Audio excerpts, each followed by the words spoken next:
अरे ताली मारो, ताली मारो। करीब 10,000 करोड़ रुपए बक्सर के उसके साथी अभी वीडियो कॉन्फ्रेंस से मेरे साथ जुड़े हुए हैं।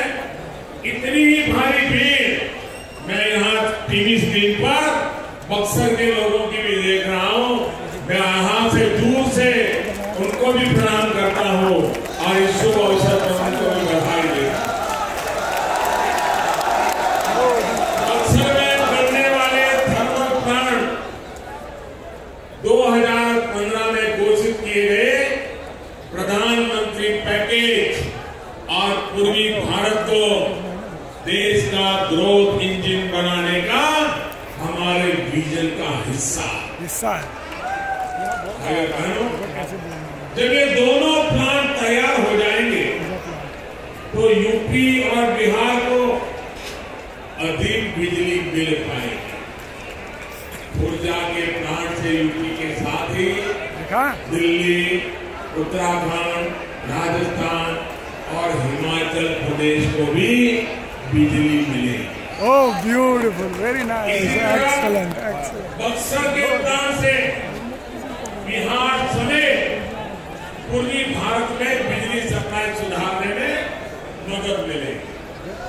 इसका एक बड़ा लाभ ये भी होगा कि राज्य में लगने वाले उद्योगों को भी बिजली आवश्यकता के मुताबिक ऊर्जा super thermal power project Bulandshahr, तो बिजली उसकी पहली आवश्यकता है। Absolutely correct.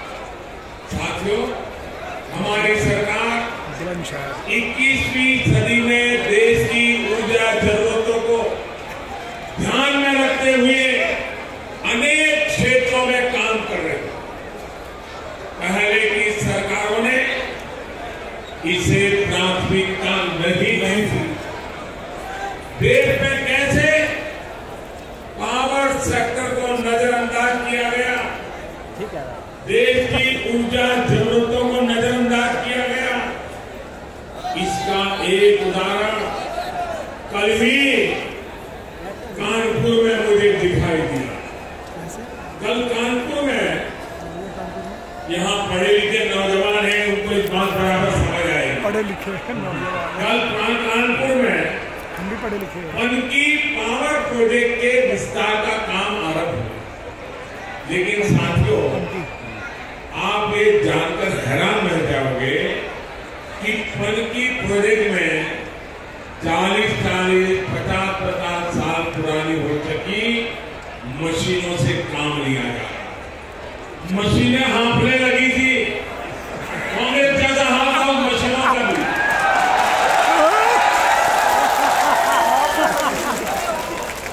नतीजा ये था कि जो बिजली वहां बन भी रही थी उसकी कीमत आ रही थी 10 रुपए प्रति यूनिट। आज जब हम सौर ऊर्जा से 2 रुपये 3 रुपये प्रति यूनिट बिजली की बात करते हैं तो सोचिए 10 रुपये प्रति यूनिट बिजली पैदा करके किसका भला हो रहा था, लेकिन चल रहा था। साथियों, पहले की सरकारों के इसी रवैये ने देश के पावर सेक्टर को खस्ता हाल कर दिया।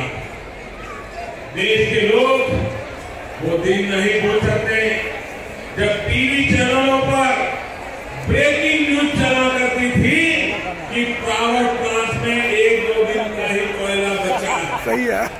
पावर सेक्टर की अवस्था का ये वो दौर था जब ग्रिड फेल हो जाया करते थे, राज्य के राज अंधेरे में डूब जाते थे, भारत को अंतर्राष्ट्रीय स्तर पर शर्मिंदगी महसूस करनी पड़ती। Thank you, God bless you, ladies and gentleman. Powering India, Modi powering India. नई अप्रोच के साथ, नई नीतियों के साथ काम की। हमने 4 चीजों पर फोकस किया। नरेंद्र मोदी जी 4 अलग-अलग स्तरों पर काम किया। प्रोडक्शन, ट्रांसमिशन, डिस्ट्रीब्यूशन और कनेक्शन। अगर प्रोडक्शन नहीं होगा, बिजली का उत्पादन नहीं होगा, ट्रांसमिशन डिस्ट्रीब्यूशन सिस्टम मजबूत नहीं होगा, 4 बिजली नहीं पहुंची, 4 डायमेंशंस।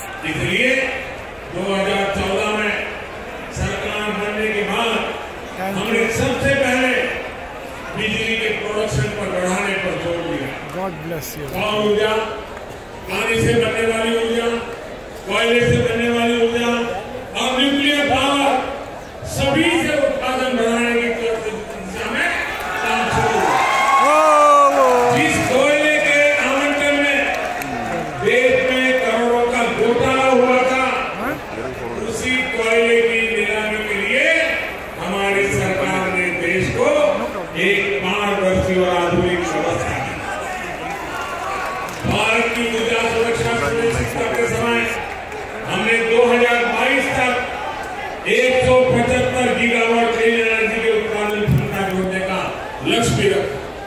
इस लक्ष्य पर चलते हुए अब तक 75 गीगावाट रिन्यूएबल एनर्जी की क्षमता जोड़ी भी जा चुकी है। साथियों, सरकार ने बिजली ट्रांसमिशन के क्षेत्र में भी इन्वेस्टमेंट पर काफी बढ़ाया, जिसकी वजह से देश के ट्रांसमिशन नेटवर्क में बहुत तेजी से वृद्धि हुई। इसके कारण न केवल आज देश को सुरक्षित और संतुलित ग्रिड उपलब्ध हुआ है, बल्कि हमने वन नेशन वन ग्रिड का सपना पूरा किया है। और अब हम सौर ऊर्जा के माध्यम से, और सपना भाइयों बहनों, मैं कभी छोटे सपने देखता नहीं और छोटे काम करता है।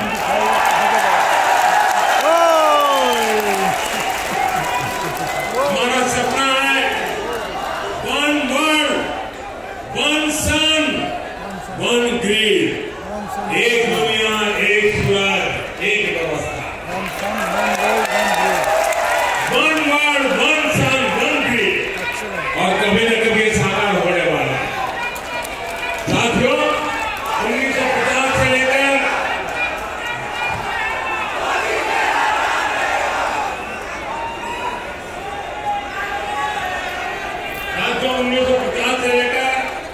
ये जरा सुनिए, ये आपको बहुत काम आएगा।